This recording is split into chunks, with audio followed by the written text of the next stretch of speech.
Okay. All right, everybody. Thanks for joining us. We've got most of you in, and we are going to start this tasting promptly, I guess I should say, because our special guest who's joining us from Los Angeles from a hotel room has to run in an hour. But you've got Kurt, Sean, and I to carry everything past that point, so we'll keep going. But we are very fortunate tonight to be joined by Scott Ellis, who is the Western North American sales manager, brand ambassador, bon vivant for Compass Box whiskey. So that includes Canada. And he has been up to the store for a tasting, and I'm sure that'll happen again soon. But sometimes it's easier to pull off one of these things virtually because, well, none of us have to travel very far tonight for that purpose. Now, normally I start every tasting with a summary of events coming up. We're going to save that till later because, as I mentioned, we're going to lose Scott in an hour. So what I'd like to do is try to get through the whiskeys the first time. And then after that, we will maybe do that as a little break, and then we'll go through and do a second pass. So if you haven't done one of these tastings with Kensington before, what I would suggest is don't finish your whiskey the first time through. If you have enough glasses, try and leave a little bit because we're going to go back. We're going to see how the whiskeys change and evolve in the glass as we go through the tasting. And especially for the 2 editions of the Circle and the 3 editions of the Flaming Heart, it's going to be kind of cool to compare them side by side. Now, before we do that, I should say, normally when we do these tastings with a mix of a back catalog and current releases, it's because we set bottles aside. This time it's not us, it's James Bourne from Authentic who had the foresight to tuck away some things. So we wouldn't have been able to pull 3 Flaming Hearts together if it wasn't for James, let alone 2 Circles. So thank you to James, who's not here tonight. He was going to be here, but he was given an opportunity to take a vacation. He didn't elaborate. I didn't ask questions. We wish him a good vacation. So without further ado, Scott, thanks for joining us tonight. We've got 8 whiskeys to get through. You probably most people here are probably somewhat familiar with Compass Box. We've got lots of regulars in the room tonight. But I don't know, maybe you probably still want to give them the important bullet points that they should know about Compass Box. Yeah, sure. And firstly, thank you, Andrew, for the introduction, and thank you everyone for logging on tonight, for your time. And yeah, we've got a spectacular lineup of whiskey for you all to drink tonight. But yeah, just kind of going back to the start, how Compass Box got started and why we do the weird and wonderful things that we do at Compass Box. So it all starts off with an American gentleman by the name of John Glazer, and John is originally from the wine industry. He wanted to be a winemaker coming out of college and spent about 1.5 years doing that, and then got on the marketing side of the business, and then got hired by this little brand called Johnny Walker in 1995 as a marketing executive. So John, he moved down to New York City, worked for those guys. A couple of years later, they moved him over to London, and John spent 5 years working with Johnny Walker. And while that happened, 2 really important things happened. Number one, John fell in love with Scotch. Just fell in love with just the wide range of flavors you get from Scotch. And then the other important thing is John became an amateur blender. He would make small batches of blends at home. So Johnny Walker's parent company, Diageo, is the largest spirits company in the world, and they are first and foremost a Scotch company. And so they own around about 1/3 of all the distilleries in Scotland. So John had access to all of these whiskeys, and yeah, he would just make little batches of, blends at home, and he would bottle them and give them to friends for birthdays and, and holidays and so forth like that. But after 5 years working for those guys, he didn't really think that if anyone here was drinking Scotch back in the late 90s, they'll probably agree with this. He really didn't think that Scotch was living up to its potential. It could be so much more than what it was back then. And the late 90s were pretty much the dark days of whiskey in general. It was flavored vodka as far as the eye can see, and no one was really drinking brown spirits at all. So John puts a business plan together, presents it to the higher ups at Diageo to create this boutique blending division. And they said, like, John, this is actually a really, really good idea, but it's not right for us. We're Diageo. We make, hundreds of thousands and millions of cases of products. You want to do, a couple of hundreds of cases of something really cool. Great idea, but it's the year 2000. No one cares about whiskey, and we got shareholders to think about. But you should go and do it. So he did that. He quit his job at Diageo, and he went and started Compass Box off his kitchen table back in 2000. And the whole idea, our mission statement is to bring the joys of Scotch and make the world of Scotch a more interesting place. That's it. And so it started off with our hedonism was the very, very first whiskey that we ever produced, which we still make today. And here we are 23 years later, we've done over 140 different blends. I think we're up to now about like 26, 27 employees worldwide. So we're still a tiny, tiny company by, industry standards. But yeah, what we do is we try to create unique flavor profiles, unique styles of whiskey. We try to, we look at blending as a platform for creativity. Essentially we're artists and our medium is whiskey in a lot of ways. So that's what we try to do at Compass Box. And yeah, we've got a great variety of different styles, different flavor profiles that we're going to go through tonight. So unless anyone has any objections, are you guys ready to start drinking? Let's do it. All right. So whiskey number one is Orchard House. And this whiskey, we only released in the US, we released it in October 2021. I don't think you guys got it till about the middle of last year.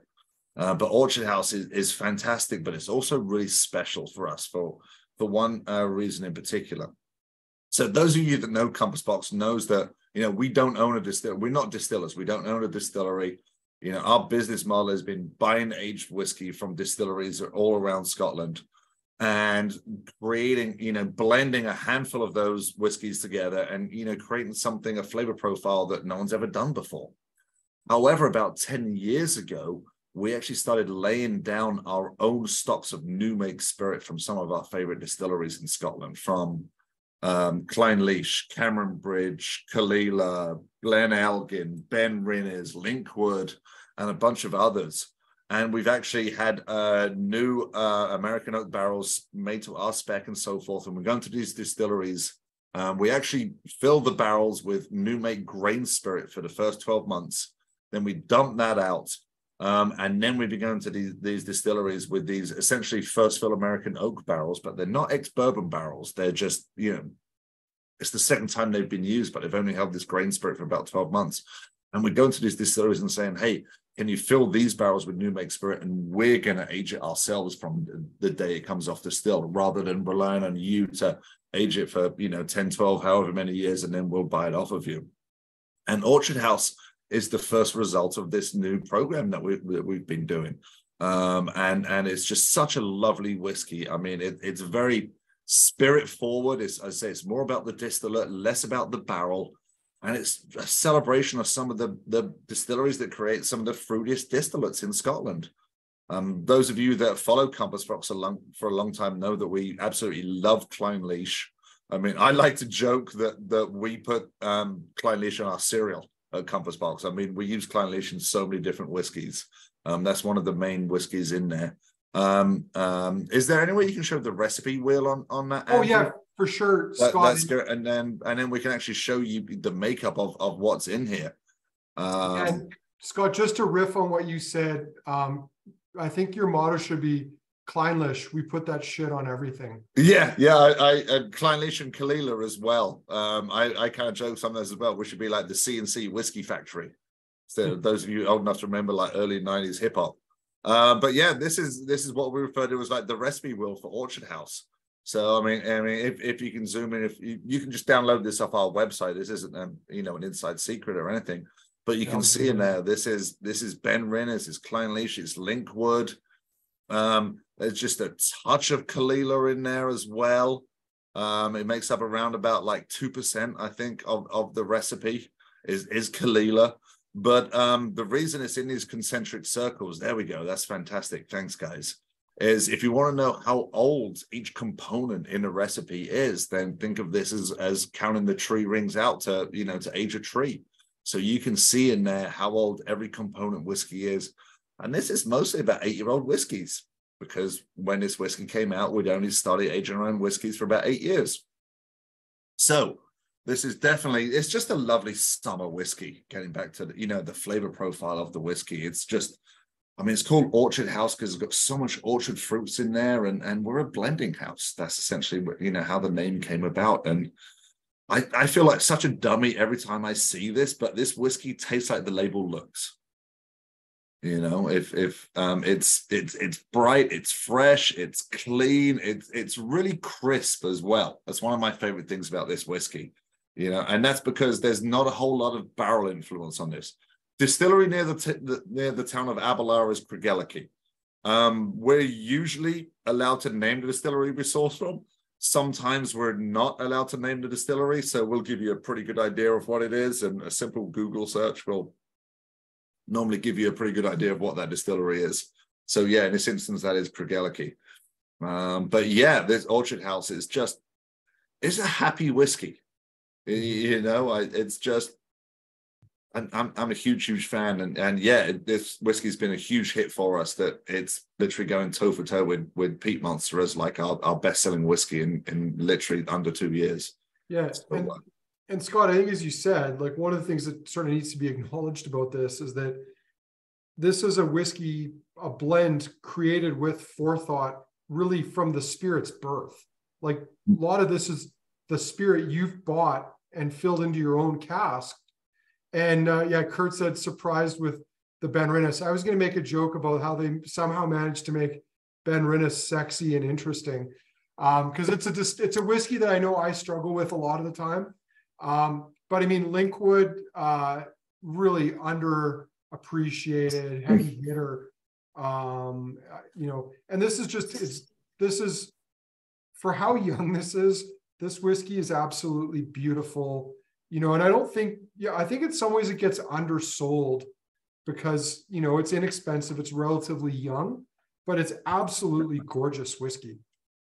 I agree. I mean, take my Compass Box hat off for a minute as just a whiskey drinker. I love this whiskey. It's fun, it's bright, it's happy, and I mean, the weather we've all got going on right now, if it's half as hot up there as it is down here, this is, the perfect summertime whiskey. It really is great. Question on there about, are we going to be able to, do we have enough whiskey to keep this going? Yes, we do. We're planning on this whiskey being, as I say, like one of the cornerstones of our portfolio, judging by the success of it so far. So yeah, no problem moving forwards with this whiskey going in and out of stock whatsoever. So yeah, you should be seeing this whiskey in a whole lot of places over the next few years for sure. That recipe is crazy, Andrew. We were mentioning the Ben Rinnes there, but Craigellachie is a challenging spirit too, right? Like it's a sulfury, rich, big, bold, old school style of whiskey. Like, I don't know how this whiskey is as pretty and as delicate as it is. It's like where you take two negatives, they cancel, they become a positive almost. Not saying those distilleries are a negative, but the fruit here belies, like, it's crazy, absolutely crazy. Well, I think it's all lying on a blanket of Linkwood. I mean, and I know I've described this to a couple of you guys before, but like, to me, Linkwood is like the most pillowy whiskey in Scotland. I don't know how else to describe it than that, but it's got this light floral, like fluffy sort of style to it that few other distilleries have anything close to that. So I think that's why. I mean, and you're adding those little bits, like the Craigellachie is not a lot. The Ben Rinnes is a decent portion, but that's just going to give it some structure and make it a little bit more interesting.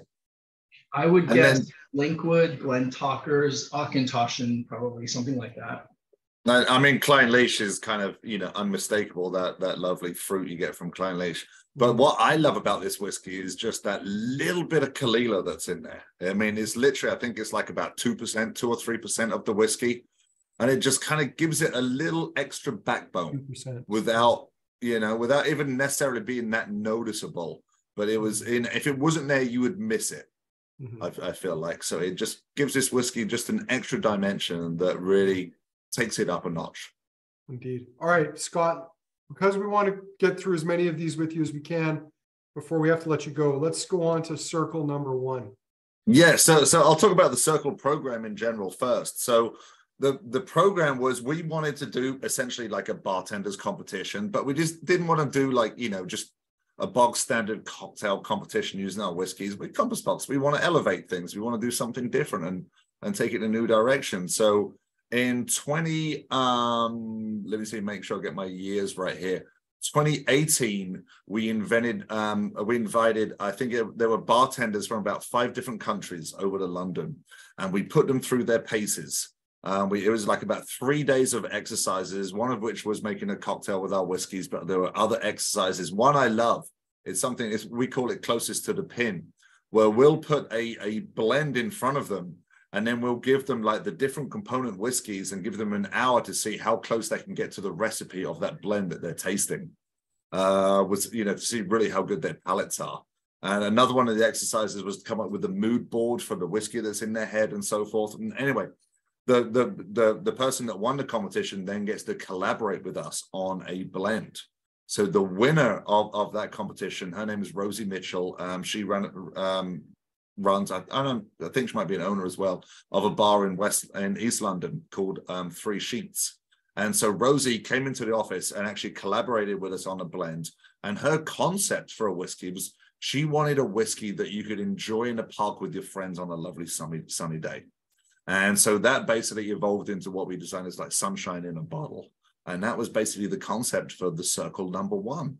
A lovely outdoor sunny day whiskey was the whole idea for this.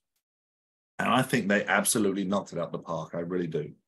So this was released in the summer of 2019, a few months after the competition was over. And it's a beautiful whiskey. I honestly forget the recipe because it's been so much, but yeah, that's the bottle. And so you can see we changed the diagram since this whiskey came out. But yeah, this is the recipe for the whiskey right there. So yeah, Tamdhu, Clynelish, what a surprise.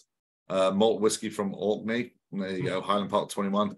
and Highland Malt Blend. If you ever see on any of our recipes Highland Malt Blend, that's our proprietary blend of 3 Highland malts that we then age in French oak. And we do different toast levels on those French oak. And if you combine all those 3 toast levels, you will get the spice tree. This particular one just used the light toast on the French oak heads. We do a light toast, a medium toast, and a heavy toast. But this one just saw the light toast, which actually is more like oak cross than the spice tree. If any of you remember the oak cross, a whiskey that we had to discontinue. But yeah, that's the recipe for this whiskey. And again, what a great summertime, what a great time of year to be trying this whiskey. Mm-hmm. Yeah, it's juicy, fruity, floral, very soft, some nice citrus tones and spice coming in there as well. Oh, yeah. Kurt, I can tell you got thoughts. I know context is everything for these things, but I'm kind of going back and forth between the 2 circles just to bounce a little bit. I'm blown away by how much I like these. I don't remember liking these as much when they first came out. I agree with that. That's sorry.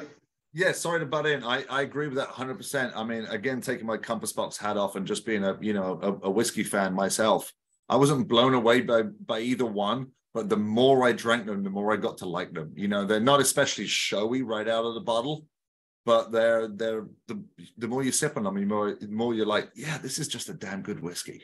I think it's execution, right, Scott? Like, he just knows how to nail, or not just he now, I guess Jill's working with it too, but they just know how to nail like perfect balance. Everything's working in harmony. Everything is just like a perfectly constructed beast. Sean, can I ask you to weigh in? Because I know you and I had talked about the Circle a couple of times and some of the more recent releases, but do you remember liking it this much, or do you remember this flavor profile when we had it at first?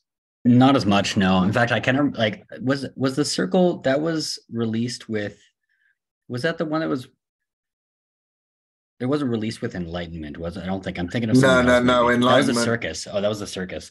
Yeah, Enlightenment and Circus were 2016. This was 2019. Yeah. No, yeah, I don't think, yeah, I it did not really speak to me all that much. And even like now, of course, I can't tell if it's just like like, oh, I just kind of missed out on it, or if like the past 5 years have been like we had maybe overall quality of bottles coming out from everyone is kind of like tipped down a little bit, and this is just like a throwback to things we don't really have, or honestly kind of tough to say.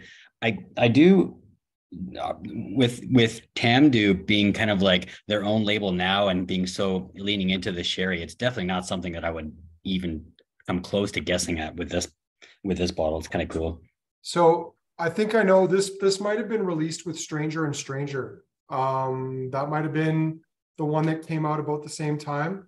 Could have been, you guys on why you probably didn't look like you looked at this one and it wasn't as interesting. And I think it's because that Circle one is so light and so delicate, and it's not like some of those richer, deeper like whiskeys that, you know, like the General, Last Fatted Malt, like the legendary ones that, you know, probably things get weighed against unfairly at times.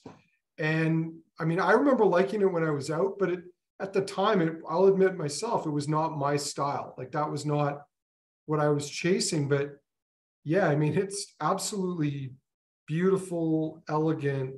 Yeah, I'd love to sit and sip a glass of that. Yeah, I think someone made I think it was Kurt made the quote about, you know, the what was it you said, like, you know, understanding what the whiskey is supposed to be, you know, gives you a much better you know, you can judge it against what it's supposed to be rather than just judging it as a whiskey, right? Someone else said, yeah, I think this came out about the same time as Tobias and the Angel as well, which is obviously a much bigger showy whiskey and so forth like that. I mean, but yeah, this is just this is you know, you need to get to know this whiskey and understand what it's trying to be rather than it's just trying to show off to you, because it's not a showy whiskey whatsoever. And it's maybe in some ways that's part of the challenge with it being branded under the Circle, because what does that mean to people if they don't like read the fine print and the details, as opposed to making it more about, you know, the title. And I mean, I understand why that all worked out, but maybe in some ways that sort of people close their eyes to it before they even saw it, because they, unlike a lot of other Compass Box whiskeys, there's not that direct link between, you know, the theme, the title, and the actual whiskey. No, that's a very fair point. I mean, we were, you know, the Circle was growing our like circle of bartender friends, you know, or you know, in that industry. That was essentially where the name came from. And a lot of what we're saying, honestly, applies to the Circle number 2 as well. Great segue, by the way. Thanks, Andrew. Yeah, here, I'll get that loaded right up. Yeah. So the Circle number 2, we did the competition in the summer of 2019. Again, it was won by the English bartender. We had, you know, bartenders from 6 different countries, I think, during that one. And Manny, who won the Circle number 2. So this is really interesting. So Manny suffers or experiences synesthesia. So those who don't know what synesthesia is, it's you experience one sense as a different type of sense. So what Manny sees taste as color in particular.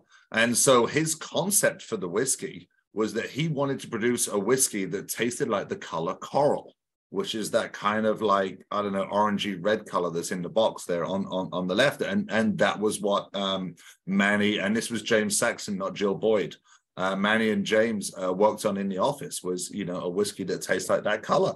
And obviously someone who doesn't experience synesthesia in the same way that Manny does, I can't say this is how I think the color coral tastes, but if I did, I think this is pretty damn close. I can close my eyes and imagine this color tasting, you know, like this whiskey for sure. So again, the same name, but a completely different concept of whiskey. And just like the Circle number 1, if I can be a little grown up for a minute, I think both of these whiskeys they're growers, not showers. If be a little crude for a second there, you know, they don't jump out at you and be like, oh my God, this is amazing on the first sip, but try them 3, 4, 5 times and you're just kind of like, yeah, these are really, really damn good whiskeys. I remember I drank about half a bottle of this whiskey this past Christmas. I opened it when it came out and I drank a bit and I was like, yeah, it's good. I like it. Went back to it this Christmas for whatever reason. And I just went back to it 3 or 4 more times after that, you know? So again, yeah, great recipe here. I think this is a blended Scotch, if I remember correctly. Is there some grain in there? Yeah, there's a blended Scotch Yeah. parcel that's just down here. Blended Scotch parcel, 14.35%. Yeah. Yeah. So yes, there is some grain whiskey in this one. But not But very yeah. much. I mean, No? yeah. Yeah, it's quite different. But again, you've got, some of the usual suspects in there. Glen Elgin, we're seeing a lot more of in Compass Box blends. Linkwood, Teaninnick, and then Speyburn. That's not one that we see cropping up too often, I don't think. Yeah, and Ardmore, we haven't used Ardmore since we reformulated the Peat Monster. First time we've used that in a while as well. Mm-hmm. So yeah, so we were supposed to release the Circle number 2 in the summer of 2020, and just so you'll know, I've got my US head on. So when I'm talking about when we release things, I'm thinking about when they get released in the US, not up in Canada, because you guys are a little bit behind for transport reasons. But yeah, it was supposed to be 2020 release, and we didn't really feel like it was the right time in the summer of 2020 to release a bartender-inspired whiskey. We don't think that would have gone across too well. So we delayed the release until last year on this whiskey, until bars and restaurants were back open and it kind of made sense and so forth like that. So, but yeah, unfortunately, we don't have any plans to continue with the Circle program right now. So this is maybe the only 2 Circle whiskeys we will do. There's nothing in the pipeline for a Circle number 3 or anything like that. But who knows what the future holds? Yeah. Kurt, did you want to share any thoughts on this one? Like I said, man, I like both of these way more than I did first time around. I think I prefer the first one's lighter, kind of fruitier style, just a little more tired barrel, I think, almost, which is right up my alley. The second one, though, just has more robust fruitiness, a little bit richer, a little bit bigger, and you kind of tell there's a bit of Ardmore in there. I think you get that kind of slightly sweaty earthiness that Ardmore carries in all the right ways. Very cool whiskeys, both of them. Even though it's only 2.2%. I think you get it, man. There's some kind of. I agree with you. That little bit of kind of meaty, barnyardy sort of Highland peat somehow manages to make itself felt. So very cool. Sean, do you want to chime in before we move on to the Vellichor?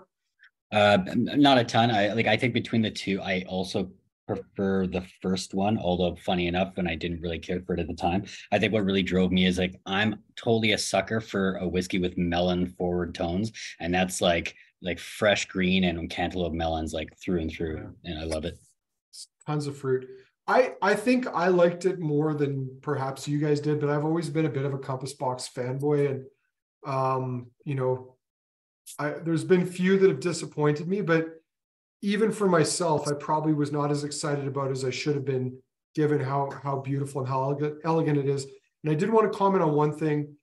Kevin says could be oxidization from the sample bottles. I doubt that's going to make that big an impact. I mean, you might get a bit of bottle aging in the, what was it now, 7 or so years since the first one was bottled, but I don't think you'd get a ton. 4 years, yeah. Plus, yeah. Maybe the decanting adds a little bit, but I don't think that's enough to explain the profile. I think the profile is just the spirit. All right, Vellichor. Vellichor, yeah, wow, what a whiskey. So yeah, this was one of those whiskeys where the concept came before the whiskey. So James Saxon is so John Glazer actually has a fine art degree, I think, in college, like a literature degree, something like that. And James Saxon, who is now our other whiskey maker, he also has some kind of literature background at university. So they're both fan of books, reading. They're both very well read. And so the idea here was to create a whiskey that give you that same feeling, the aromas, the feeling you get from walking into old bookstores. Those lovely old leather bounds, that browning paper, that maybe dusty shelves, that type of thing. That was the concept for this whiskey. And then they went back and kind of worked on the recipe to try and deliver that whiskey. So this is one where, maybe the cart came before the horse, if you will. But this is a spectacular whiskey. It's beautiful. I mean, some of these old whiskeys can get a little too old if you want, you know, and but this one, I think it's when I heard about the concept about 6 months before I got to taste the whiskey, and as soon as I took one sip, I was like, yep, those guys absolutely nailed it again. I don't know why I'm surprised. I mean, they do it pretty much, you know, nearly all the time, but it was, it's just a beautiful, beautiful. This is an old whiskey, you know. Yeah. So Scott, kind of to riff on what you said, they took basically a big whiskey company approach to making whiskey. Start with a concept, and then find a product to fit the bill. But I think the approach here is, I mean, this is still extremely small batch. Oh yeah. There was not a big release of this, and the nose after those 2 Circle whiskeys is struggling a little bit for me, but the palate is bang on. Like, it's got that old antique-y, like starting to go a little bit tropical on the fruit side of things. Just beautiful, beautiful profile. And here, yeah, and then yeah. If you see the we got a little carried away with the marketing on this, but yeah, I mean, I just off the top of my head, I remember like the whiskeys in here. I know we got some parcels from Gordon and MacPhail. There's a blended Scotch parcel and a blended malt parcel, both been aged in sherry butts. But on top, I think they're about 21 years old, those parcels. And on top of that, there was some 23-year-old Macallan, 25-year-old Highland Park, and some 37-year-old Kalila in this blend. So whereas, you know, both of the Circle whiskeys are about kind of light, bright, kind of more, you know, more style of whiskey, this is that older, richer, longer, antique style of whiskey for sure. Mm-hmm. I'm just trying to see if I can find, I think there was still one of those spider graphs that might be on our website. I'm going to see if I can dig it up. Yeah, it's on our website still for sure. But yeah, I mean, if you can dig it up, you'll see like the number of tree rings out are just 3 times that of the other whiskeys we've done. Yeah, so you know, and you only get those flavors from those old whiskeys as well. So yeah, but yeah, Vellichor. It is the word is in the contemporary dictionary. There you go, perfect. So you can just see in there. I mean, if you if you want to count the tree rings, knock yourselves out. But I think everything's over 20 years old in there. And then you can see that Kalila just 10 years older than anything else that's in there. And yeah, I mean, this still is the most expensive whiskey we've ever released to date. But I think it's kind of, I mean, can you talk about a 450 or whatever the Canadian dollar equivalent is of this whiskey being good value? Because if you were to, you know, to try to buy a 23-year-old Macallan or a 25-year-old Highland Park or a 37-year-old Kalila, that'd be a darn sight more expensive than this whiskey was. You know, I think this was, what was this, about 550, 600? No, in Canada it was 700. So 700. There might have been an unfavorable exchange rate at the time, I'm guessing. And yeah, it happens, unfortunately. But yeah, I mean, it's, but yeah, this is, I mean, this is a connoisseur's whiskey for sure. Mm-hmm. Sean, do you want to share any thoughts on this before we move on? And Kurt? Right in my wheelhouse. I love this. Again, I don't know if you remember, Andrew, do you remember when we tasted this in the back of the shop with that Spey malt? I think it was at the same time. Yeah, we tried it against the Spey malt Macallan, which kind of stole the show because it was big and goopy and Macallan-esque. So I don't know if you remember, but that was my first day back in the shop after COVID. I could not taste a thing. Like, everything tasted bitter and acrid. I could kind of smell a little bit. So this is the most time I've spent with this one. I love the back end of it. I love the palate, how it's all those old whiskey kind of faint, musty, really settles in just beyond those kind of tropical tones you're talking about. Love this one. It's pretty excellent. Yeah, I remember that. Yeah, you were almost grumbling because you couldn't taste a thing. We're like, you sure? Yeah, no, it's fantastic. We don't really get a lot of whiskeys like this coming through the shop anymore, and it's always such a treat to be able to taste it. Like it kind of fits the description incredibly aptly. Yeah. And the only reason we still have bottles of this left, and we do actually have bottles of this left, is that I guess a retailer or two in Alberta who were given an allocation never took them. So about 6 months after we sold it, we were offered an opportunity to grab some more. So if this is one you missed out on, you still want it, we do still have a handful of bottles. I just threw the link in the chat there. But again, keeping this moving along. So we've got a few more whiskeys to get through before Scott's got to run. Let's go on to the Ultramarine. Oh, yes. I mean, going from like Vellichor to Ultramarine, I mean, this is like bang, bang. So Ultramarine, so this is the first in a quartet of whiskeys we're releasing. We're calling it the Extinct Blends Quartet. And what that is we are reimagining famous blended scotches, no blended malts, everything's going to be a blended scotch, but famous blended scotches that are either the brand is no longer available or the recipe has changed so much over the years that we're trying to get back to when the recipe really was special. And this whiskey in particular, I mean, I'll throw a couple of clues out there. I'm pretty sure most of you can pick up on it. Number one is the color of that beautiful sail on the label. It's a riff on the original or the very early bottlings of a very, very famous whiskey that's still out there right now.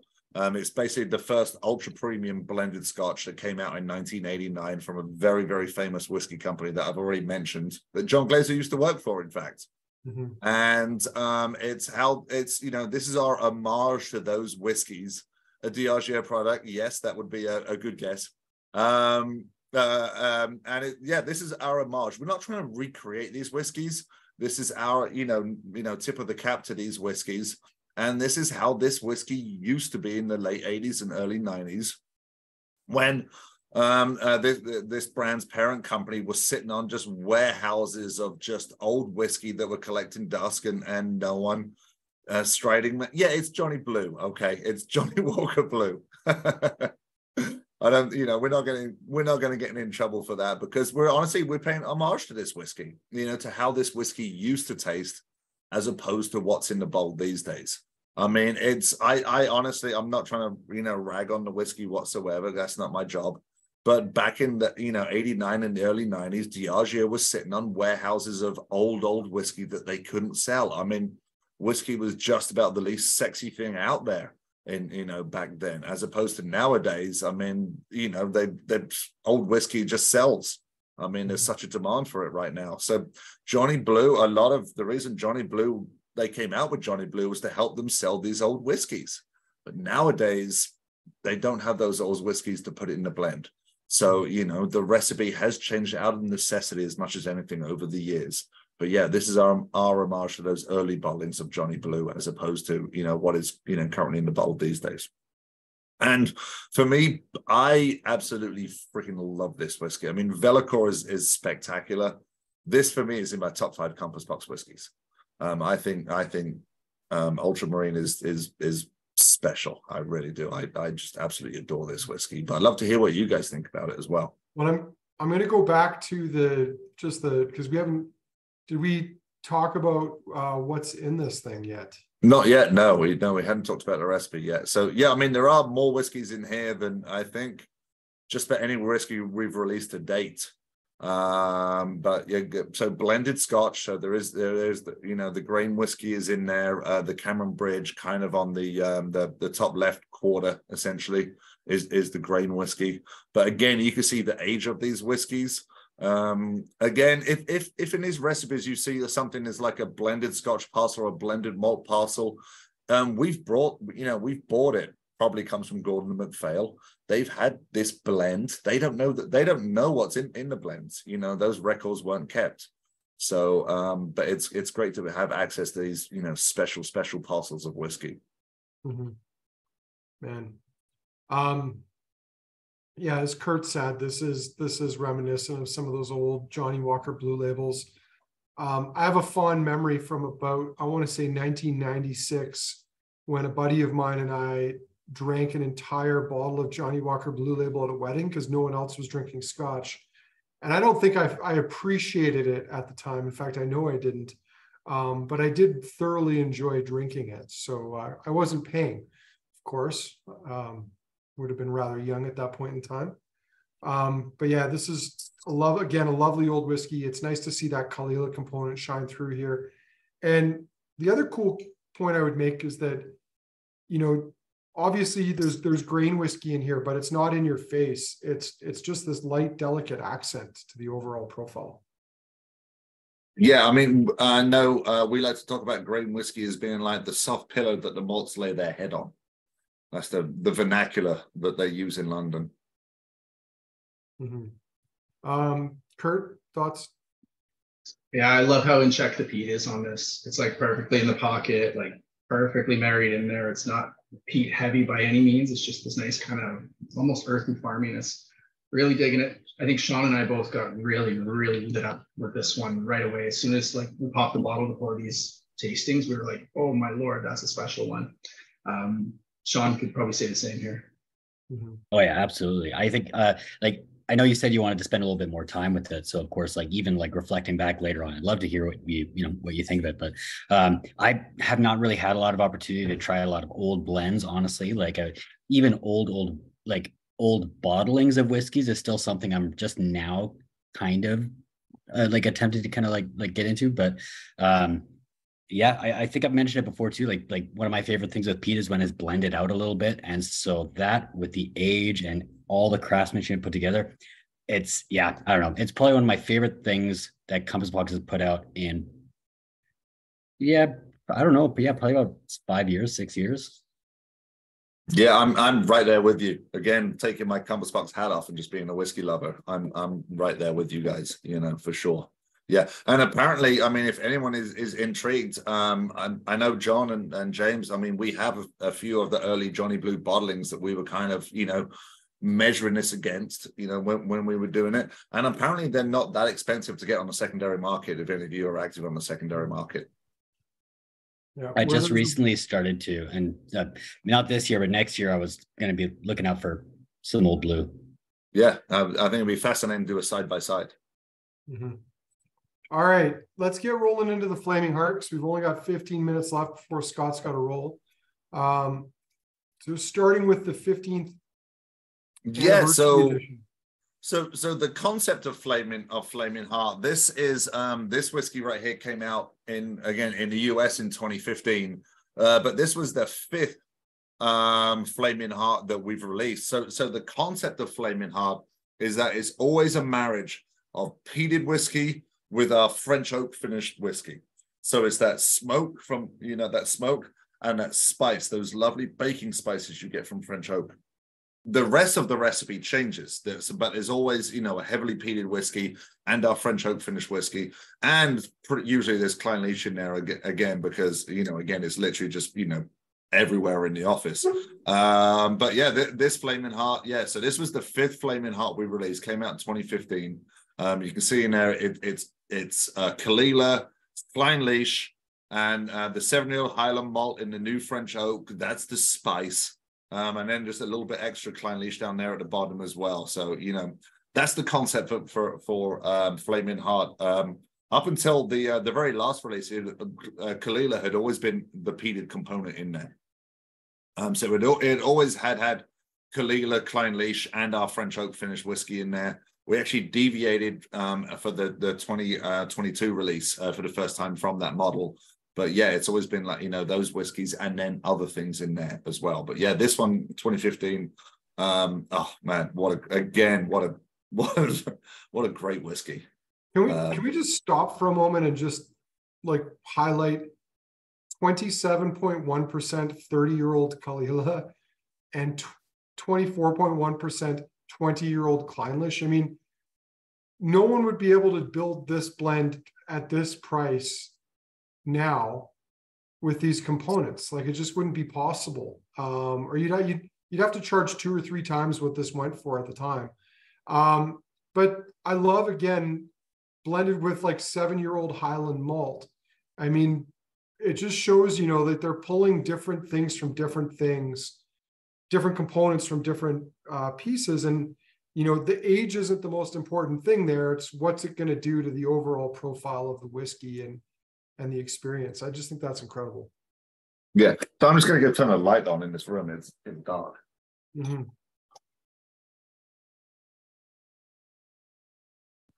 All right. So yeah, I mean, one comment on that, Andrew. It's blending. I mean, the way we look at blending, you're not just necessarily blending flavors, but by blending whiskeys of very different ages, you're getting different.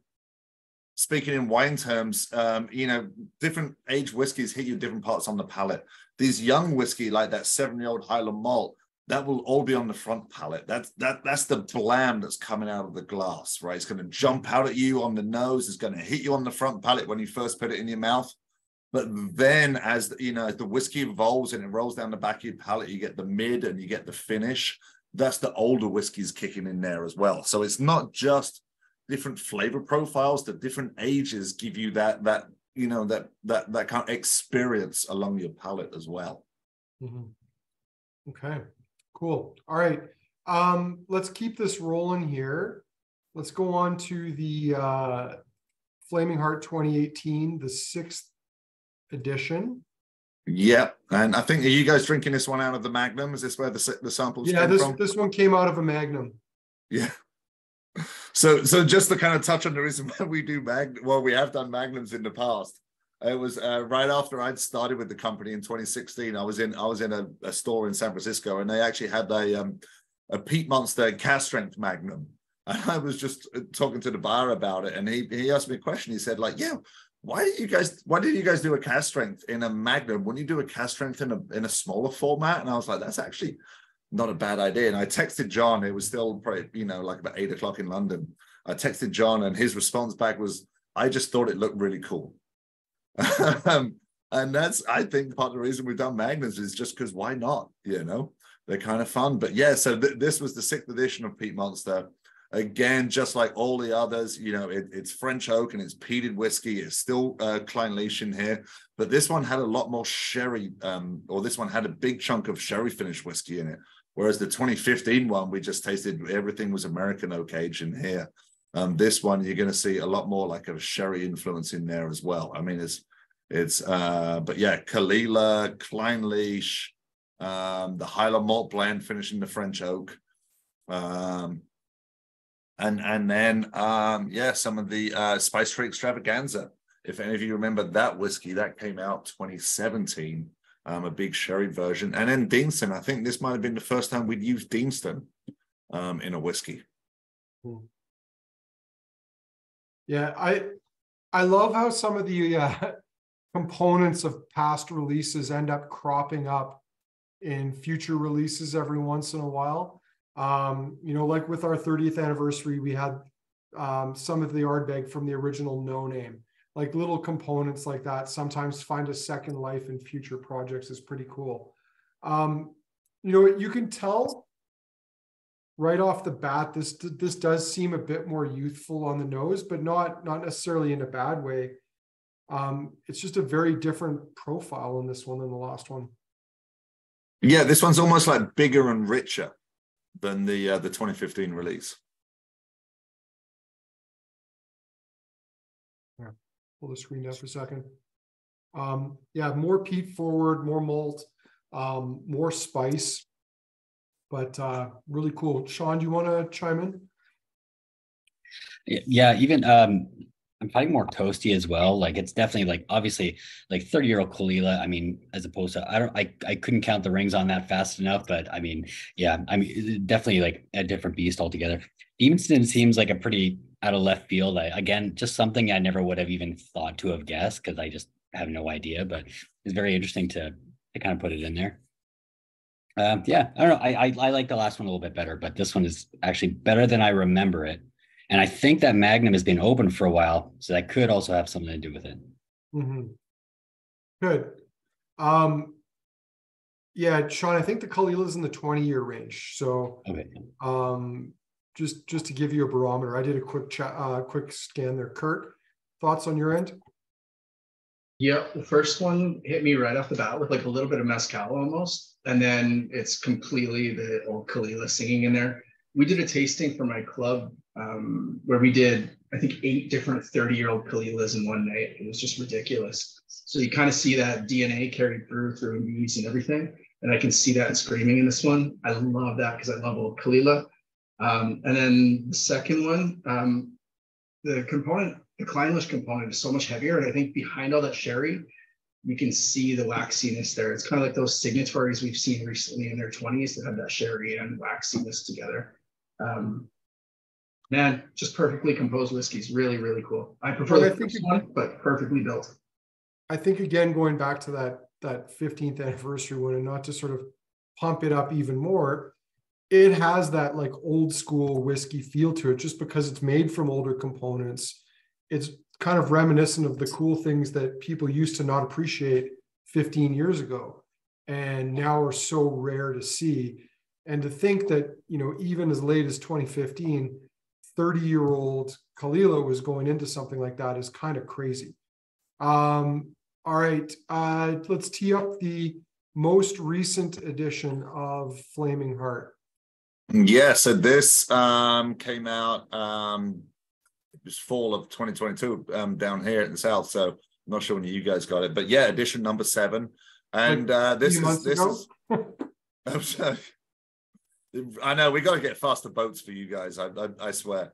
But yeah, you know, there's roads from where you are to where we are. So maybe I know, but your country makes us deliver direct from the you know where we produce. So we can't ship for a lot of Canada. It has to come direct from Scotland, unfortunately, and they haven't built that road yet. But anyway, yeah, again, you know, French oak and peat. But this one, actually, Lefroy is the key peated component in this one for the first time instead of Kalila taking center stage. This is the Lefroy. Now, if I remember correctly, there is some Kalila and I think also some Talisker in this as well. Yeah, 8.1% Kalila, 7.8% Talisker. And then Lefroy got 20.3% in there as well. And it in this one it does kind of look like we kind of, you know, emptied, you know, got rid of a lot of some of our old blends. There are, you know, just a lot of remnants of old limited editions in this whiskey. But actually it was kind of a tie-in to the whole rock and roll feel. The name Flaming Heart comes from a rock song by the artist M. Ward. That's where it comes from. So, you know, Flaming Heart, the whiskeys have always had like a rock and roll tie-in.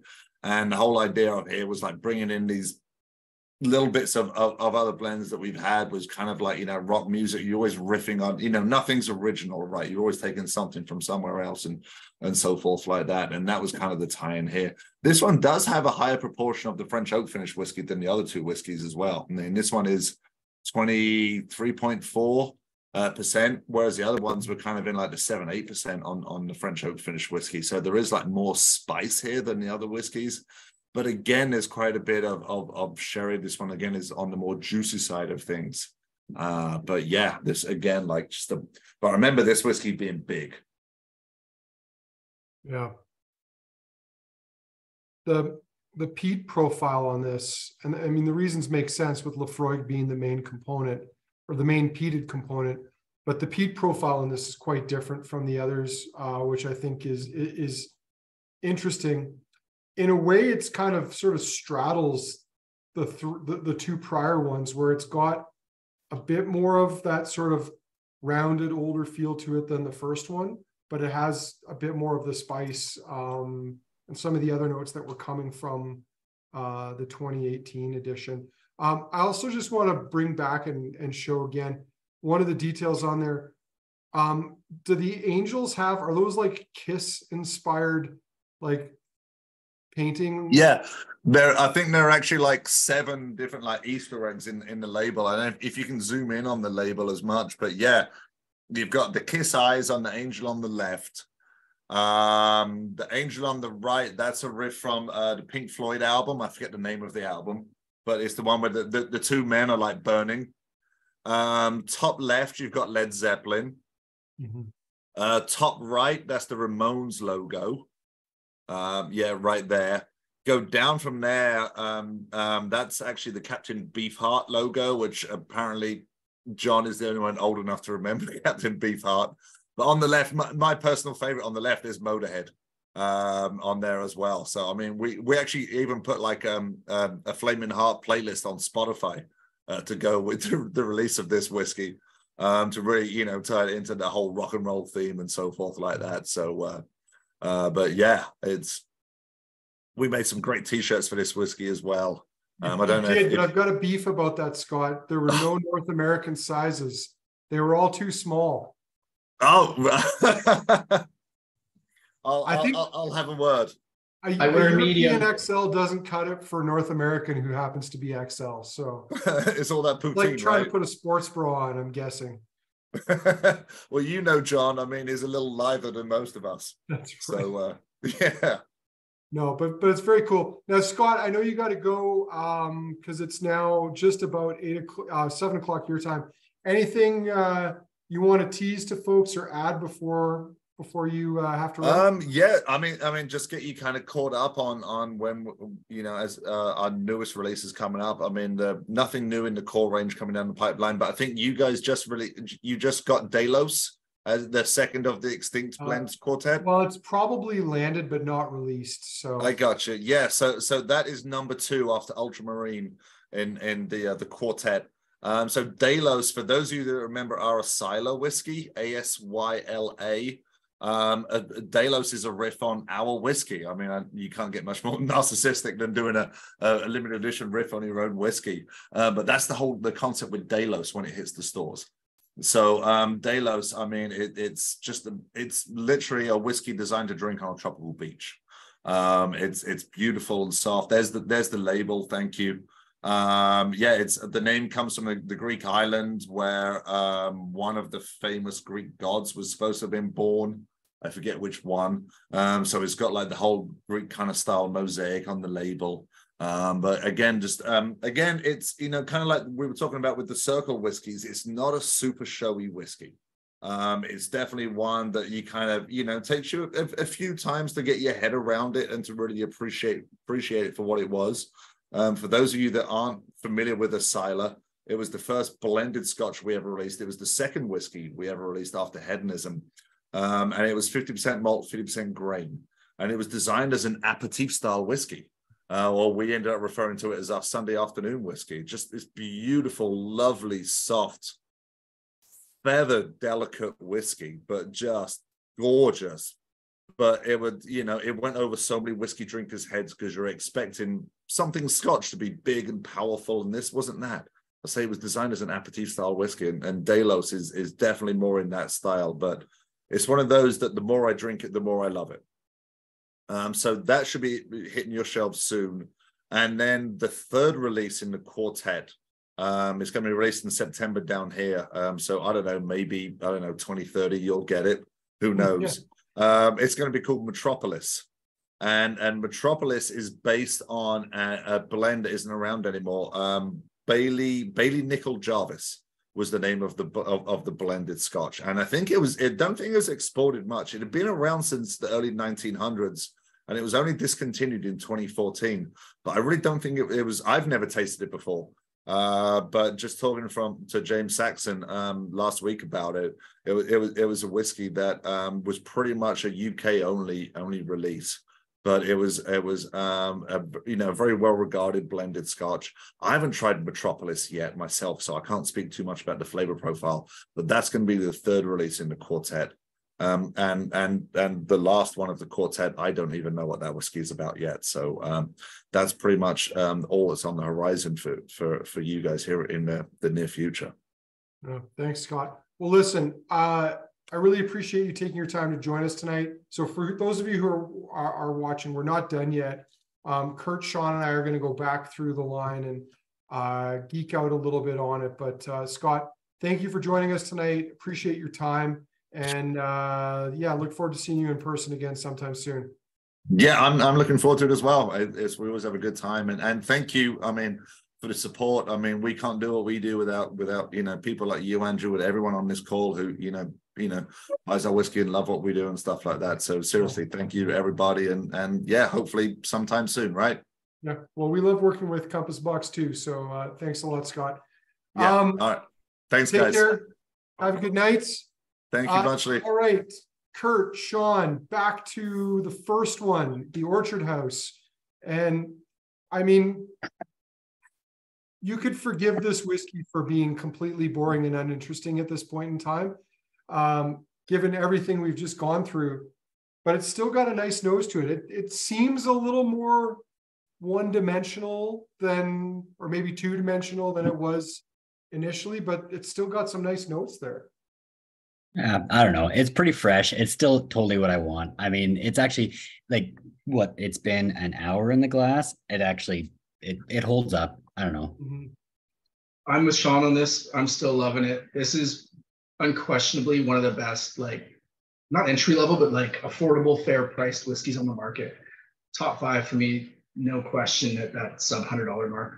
Yep. Bang for buck. This is ridiculous. You know, if I were like, we've talked about some of these before, but like, for me, like the other ones, like one of the other ones I would probably put in that category are things like Craig Ellis 13, Bruichladdich Laddie Classic. I mean, they're all just such good value, but I think to me, what's so cool about this and makes it in some ways more interesting than anything else in that entry level Compass Box range is this is all stuff that they laid down themselves. So, I mean, this is kind of taking their game to another level. And, you know, 10 years from now, there's probably going to be some really interesting things that we're going to see that they'd been seeding themselves and hanging on to with an eye to doing things with in the future. I seem to remember them telling me when I was over there in June, they've got something like 50,000 casks to work from, a big portion of which are these ones that they've been filling and nurturing themselves through the process. I think as well, like because all we ever see on a mainstay for anyone who wants that Klein Leash itched is just the 14. To have another like really waxy, fruity, cost-effective thing in a core range somewhere is also pretty valuable, I find. Yeah, for sure. Okay, cool. All right, the circle number 1. Are you guys feeling some FOMO on this one now? Little bit on this first one. The second one, it's a little bit funkier and tobacco-y if you kind of bounce between them. Kind of a sour tang on the second one. Not in a bad way, but the first one definitely shows better. Love it. Kind of wish I had one. Yeah. I'm pretty sure I do have one of these tucked away somewhere. Back in the days when I would buy a bottle of anything limited edition from Compass Box. This is just beautiful, elegant, fruity.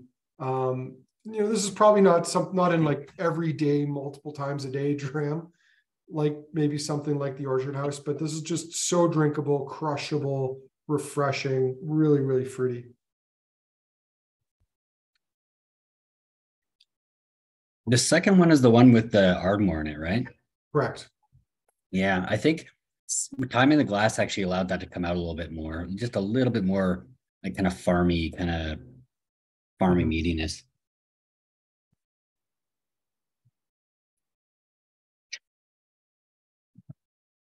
It reminds me a little bit about like when you're making a grilled cheese sandwich in a frying pan, you use a little too much butter. That's what both the nose and the palate. There's something in there. There's a fattiness to this, kind of like a burnt fattiness. I said kind of sour, so maybe that's that kind of lactic sort of dairy-ish thing you're getting there. Which, cool note. Which, you know, lactic is a word that we all throw around and usually mean in a good way. So kind of sure. Kind of a cool. Well, that's the thing with Compass Box, right? Like we kind of hinted around it tonight. There's some that are more exciting than others and some that we don't get super wowed by, but he doesn't miss. Yeah. Like he's making contact with the ball every single time. Some are infield, some are home runs, but like he doesn't have duds. There's never anything coming out of Compass Box that's crappy. Well, I think what the person who probably needs a lot of acknowledgement on this now, I mean, it's not that John's not heavily involved in this, but it's actually James Saxon who's doing most of that heavy work of blending. And, you know, John's kind of the ideas guy and he's coming up with these concepts. And then James is the one left to fulfill them. And I think in a lot of cases, and I think he's kind of like, they've managed to give the business a bit more stability and control by letting John run with his ideas and then giving somebody else the job of trying to, you know, make sure that they kind of land right. Well, if the weight gets too heavy for James, I can help. Yeah. Well, next time you're over, you honestly at some point are going to have to do a trip so that you can make a day in London to go and hang out there in their blending lab. All right. Should we go on to Vellichor? And yes, Jeff's point is they do still have Jill. Jill's role, actually probably worth acknowledging, is in some ways maybe even more crucial because she's the last control before the bottles, like before things actually get bottled. And what I mean by that is when John and James are creating their blends in the lab, they're doing them from sample bottles in London. And that includes, you know, if there's, let's say there's 20 different pieces going into that one blend, they're trying those 20 different components and in the right proportions. And then the bottling hall has got to mix those things together to create the right consistency. And I believe it's Jill's job then to make sure that it's actually true to form. And a lot of the core range things like Orchard House, like Spice Tree, Peat Monster, Hedonism, it's her job to make sure that those maintain consistency over time. So, you know, there's different arts, I guess, in there in blending.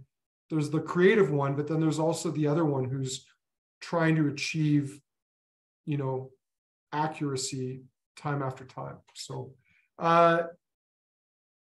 yeah, I like both the circles, but I'm kind of with you guys on that. I really like the first one and quite cool. Back to Vellichor.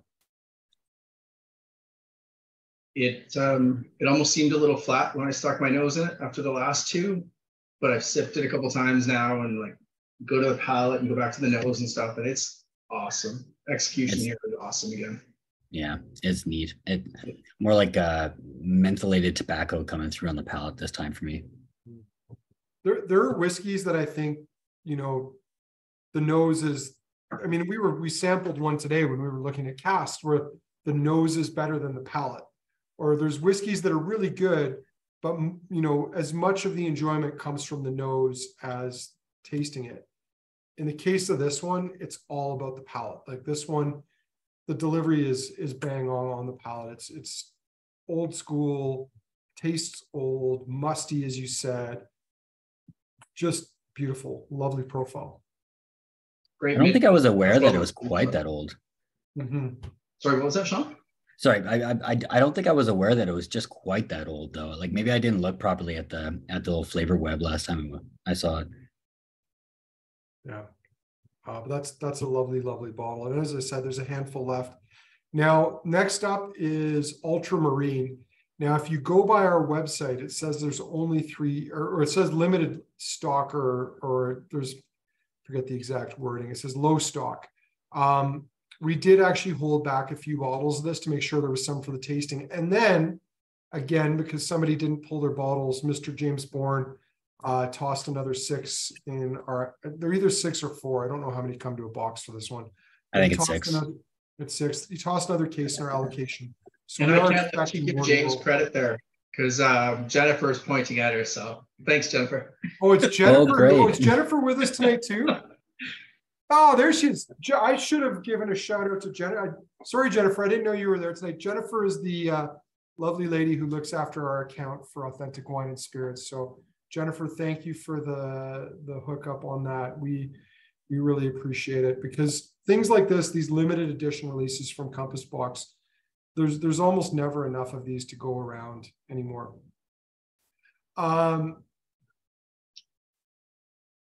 Will's saying that Ultramarine is more like classic Johnny Walker, while Vellichor is more like contemporary. You know, we tried during COVID, before we begged permission to be able to fill sample bottles to do events like this from the government, and they finally relented.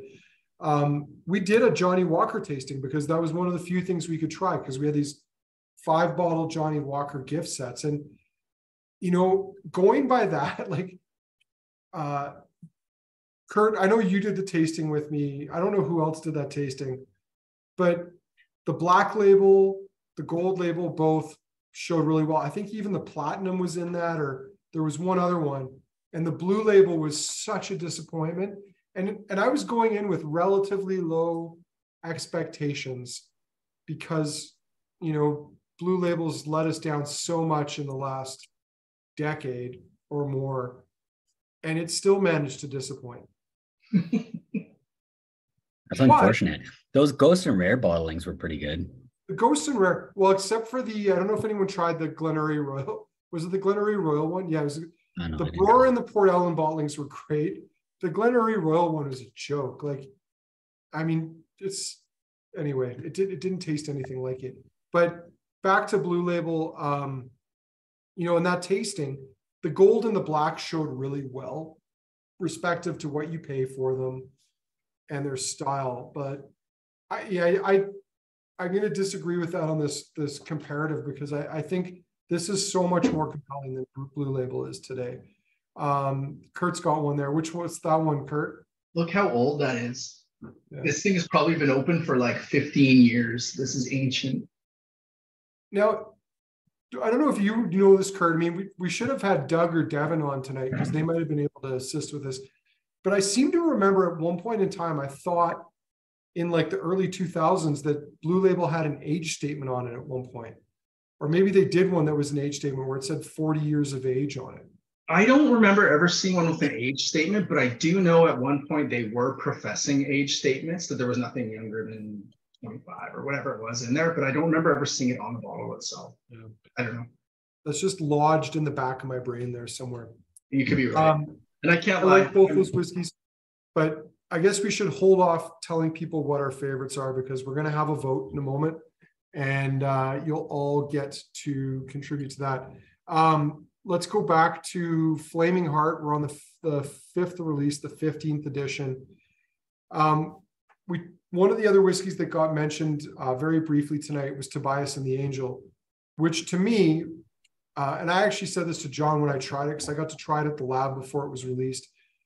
I told him, I jokingly accused him of trying to recreate Barora, because it was that waxy, moderately peated, insanely fruity profile. And the reason I did that is because back in the day, prior to actually this 15th, fifth release, the 15th anniversary bottling, I think it was when the one of the prior releases came out, I joked with John that I thought Compass Box Flaming Heart was his attempt to recreate Port Ellen, like mid-20s something Port Ellen. And I think I can still see that a little bit with the first one. I don't with the second two. But it's that kind of old school peat meets fruit, kind of savory, musty, overall rounded package.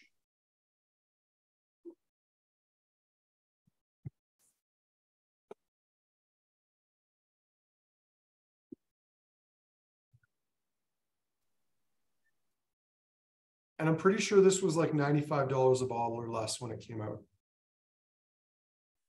This Flaming Heart? Yeah. No, I don't remember. I do know that I'm almost positive that there's still quite a few bottles of this floating around stores in Calgary. Are you kidding me? Oh no, for sure. I've seen multiples for sure. Yeah, I'm just trying to find what we were selling it for before this 15th anniversary. Sorry, I was wrong on that. The price was $135, and there were magnums of that way back when as well. But still, that's going back a ways. I think this is the one that was released with the Enlightenment at the same time, actually. It was just before Juveniles and just after Hedonism Muse and Delilah's. Which one were you talking about, Sean? The Enlightenment was like that younger, I think, bourbon barrel Clanleash focused blend, I think. Enlightenment. And I remember. Sorry? No, Enlightenment was 8 years ago. Enlightenment was, I think, before that. I don't know. All I remember is polishing off most of the bottle with my dad and brother-in-law, but I guess, yeah, maybe I don't remember properly. Well, maybe that's why the date's a bit fuzzy. Yeah. Kurt, what are your thoughts on that one?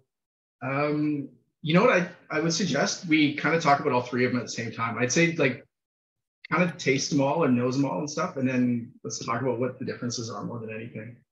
And well, are you already a step ahead of us on that? I am. I absolutely am. Why don't you lead us off? So first time around, I had an opinion. Second time around, it just absolutely cemented what I thought. And it's crazy to me that they absolutely, and I know this is pointing out the obvious, but they absolutely scream about what they're built on. I think the sherry influence and the Kleinlish is way heavy in the middle one. I think the last one, those orange tones and lime tones, it's 100% Lefroy, and it's almost unmistakably so.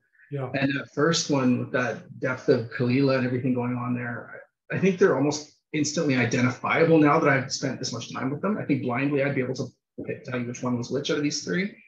I don't want to tell you which one's my favorite, but I think they're incredible. Actually, all three of them are incredible. I think I don't know if you remember, Andrew, but the first time I tried the latest one was in London. It was one of the last drams of the night. So of course I don't remember the goddamn thing about it. Yeah, you got a t-shirt, right? Yeah. We got the t-shirt that doesn't fit at all. But yeah, it was a surprise when it came back and we retasted it. And then of course, like you could say, Kurt, like it screams Lefroy, which is pretty cool. And I guess that's, I don't know, that's like a sourcing like they because they were partially purchased, I think, weren't they? Well, yeah. So about 7 years ago, I think Bacardi bought a big stake, and that opened some doors for supplies to them, which Diageo had been shutting down. And then they exited the deal with Bacardi. They've got a new investor that owns a stake now. And actually, there are plans for a physical Compass Box location, which is probably all I should say, of sorts in Scotland coming. But yeah, a lot of that was because of supply constraints. And it probably shouldn't be a surprise to a lot of people that the reason they're actually thinking of building a facility is they want to be able to start making some of their own components preemptively, knowing that the long-term supply, and the way the industry's gone in the last decade, that they can't be guaranteed supplies of the components they need. So I have a feeling sooner than later they'll be able to swim in as much whiskey as they want. A couple of years from now. I think you're probably right, Kurt. Yeah. Yeah, I think you're probably right. I did jump up there when we were going through this one, because as soon as I smelled that Lefroy with that much age on it, that fruitiness, I grabbed this, and it noses just like the old Lefroy 18. It's unreal. If anybody's got some Lefroy 18 kicking around, try them side by side. You'll see the analogs. Really, yeah, not anymore, because it is like 16 or 18, isn't it? Yeah, what's in there? Yeah, I think it's pretty close. Yeah. That's so cool. And like I guess I can only imagine that maybe that thing that happened 7 years ago might have opened the door, because we saw it was Lefroy and Beaumont in No Name number 3 as well. So that's pretty cool. Mm-hmm. Yeah, those are some cool bottlings like that were so far apart than some stuff that they were doing earlier too, that it's a neat, like not a timestamp, but you know what I mean, like a different era, I guess, where there's like these other pieces that they haven't been using before. Mm-hmm. I think we might need to recruit some help, Andrew, and try to track down the No Name series to use that in a tasting as well. That'd be fun to do them together. Mm-hmm. Guys, I just need to quickly tee up the poll here because I've got to add the Vellichor in, which was a last minute addition just before we actually pack these up. Now, normally we share like some events and stuff coming up, but Kurt, anything new in the shop that maybe we should let people know about before we,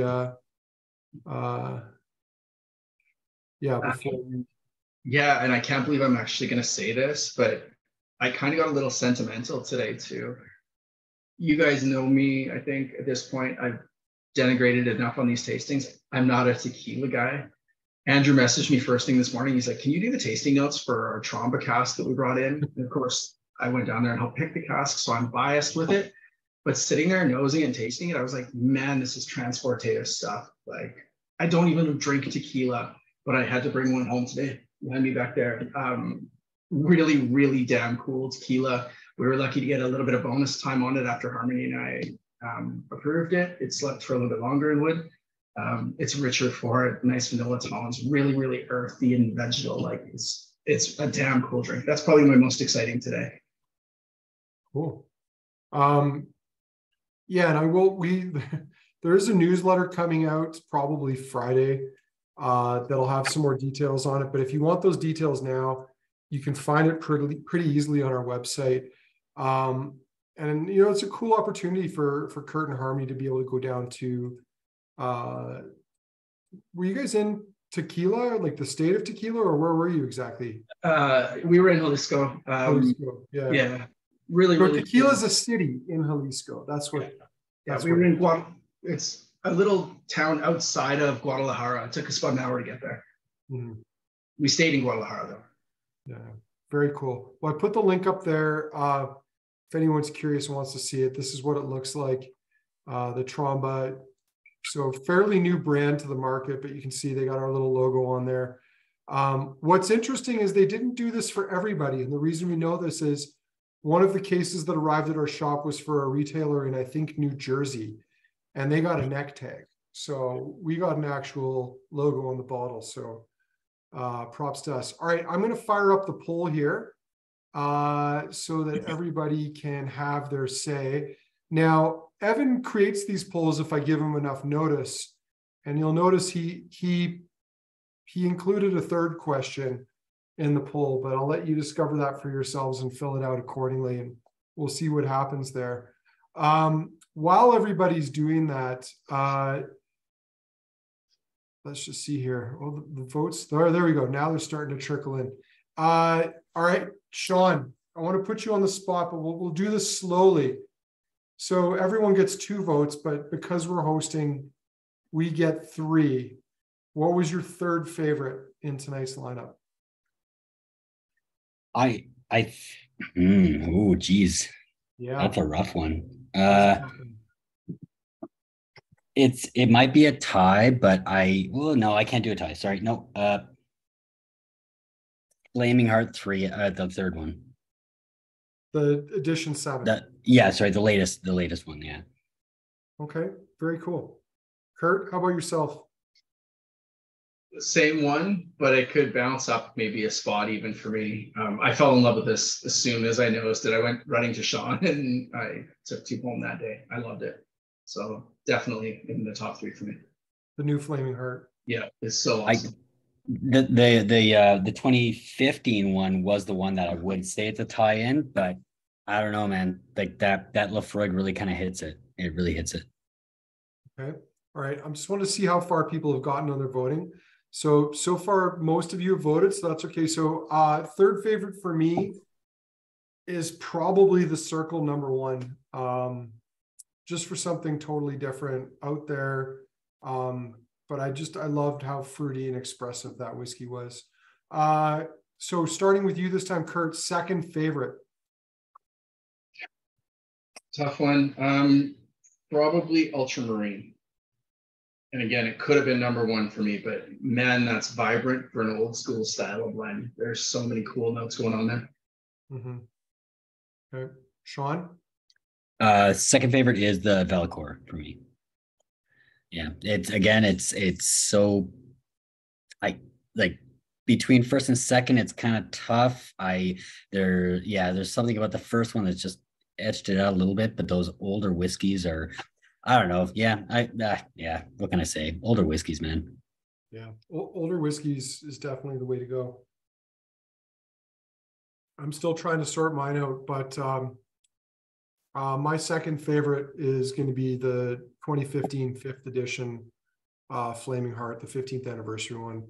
I mean, that just, it transports me back to like the days when Port Ellen was $200 a bottle or less, maybe 180 at one point.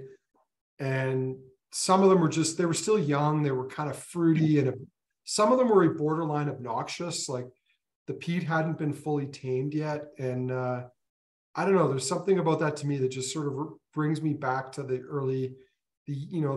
early 20 something Port Ellens back in the day. So Sean, back to you for your favorite whiskey in the entire lineup tonight. I love the Ultramarine. I like pretty much as soon as I tried it, I was like, yeah, no, that's my jam. Mm-hmm. Yeah, it's yeah. Sorry, Sean. No, I don't like it. It hits it like not just the old base, but it almost tastes old in the bottle even, which is kind of funny. Like it's just got that musty feel to it that I know they wanted to achieve with the Vellichor, but I feel they almost did a better job with that one. Kurt or Sean? Sorry, Kurt. Yeah, I'm using myself here. And Hey, they're worst people to be mistaken for. yeah. So, not a bad thing. First favorite. Vellichor. It had to be. Wow. So here's the thing though, with these, some of these are like 1 point apart for me, I think, honestly. Like any given day, I'd probably have the 2015 Flaming Heart or maybe even the Orchard House in the top 3. But the Vellichor, I want to spend a lot of time with that. I think it takes a little bit more time to unravel. It's really curious whiskey to me. I like the concept behind it, but I think it needs a little bit of time to properly suss out. Is this really old bookish? Like I think, is this really old library kind of smells? There's only one way to find out though, right? So To drink it. to drink it. Yeah, so this was a surprise to me because I went into this expecting, because Sean and I had tried Ultramarine, but amongst dozens and dozens and dozens of other things at the whiskey show in London last year, I went into this thinking that that Vellichor would be in my top 3, but it's not. Ultramarine is definitely my favorite tonight. But as you said, like it was really tough because I think Vellichor is my number 4. Like it just barely got bumped out of that top 3. And it got bumped out of those top 3 because I think I weighted this partly tonight on like surprised at how well it stacks up for what it is and how much it is, that the circle just is so expressive for the price point it hit, which I think was in like the 150-ish range when it came out.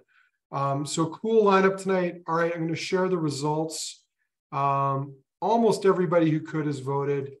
So that's as good a point as any to call it. So I'm going to share the results here. So first round, your first favorite whiskeys tonight. It is a 3-way tie between Ultramarine, Vellichor, and the Flaming Heart 2015 edition. That is cool. We do not see that very often. Honorable mentions for everything else except the 2018 edition. And the Orchard House. And Orchard House. But I mean, come on. Like everybody here should acknowledge, if you're ever needing a bottle to take to someone's house because they're hosting you for dinner and you don't want to spend $100, please tell me that you will at least consider grabbing a bottle of Orchard House, because it's a knockout bottle. What's it, like 80 all in? Tonight. What's that, Sean? What's it, like $80 all in? Lower. I thought it was, yeah, it's like, I thought it was like 74 or something like that. It's regardless, it's crazy. Second favorite, it looks like a tie between Vellichor and the 2022 edition. So if we had to crown an overall winner tonight, it looks like it's Vellichor, which is very cool. Now, I'm not even sure what the third question is. I did not have time to read it. Evan just plugged it in there, but it's, please write a brief dissertation explaining your faulty reasoning in not choosing either the Compass Box 25th or 30th anniversary blend as one of your favorites. And those weren't even in the tasting. I wanted to pick Compass Box Enlightenment. I can't even read the rest of that. But that wasn't an option. If we are going to delve into the merits of older Compass Box releases, I choose the General. That should have probably been the winner here. And knock it off, Evan. Actually, to be fair, I think I vote that one. You picked the right one. Knock it off, Evan, is probably the correct answer, if there are any correct answers there. That's our tasting. I don't know if anybody's got any quick questions they want to fire into the chat before we go.